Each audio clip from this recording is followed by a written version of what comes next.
ينبحون، يمشون على أربع، تستهويهم عيشة الكلاب ويفضلونها على حياة البشر، يتشبهون بهم في ملبسهم ومشربهم ومسلكهم وحتى نومهم.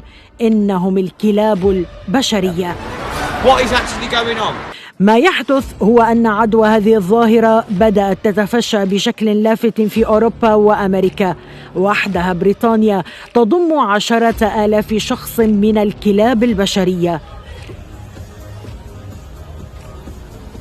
الاضطرابات النفسية ليست السبب الوحيد لانتشار هذه الظاهرة، فقد انخرط فيها عدد كبير من الأثرياء وأصحاب التحصيل العلمي العالي بسبب انحرافات جنسية، فأغلب هؤلاء هم من الشواذ، فيما يهدف البعض الآخر إلى الكسب المادي، إذ يعرضون أنفسهم للتبني كحيوانات أليفة في مقابل مبلغ مالي كبير.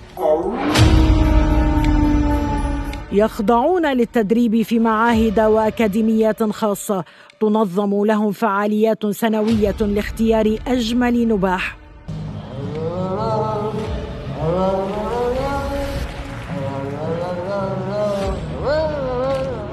أو لاختيار مستر يوروب عن فئة الكلاب البشرية. تتنافس المتاجر لابتكار الملابس الخاصة بهم والأقفاص والألعاب وغيرها، وتسعى الحكومات الغربية إلى الاعتراف بحقوقهم ككلاب بدلا من معالجة ظاهرة تسيء إلى الإنسان وفطرته وتنشر وباء الأفكار الممسوخة. Well done. Very proud.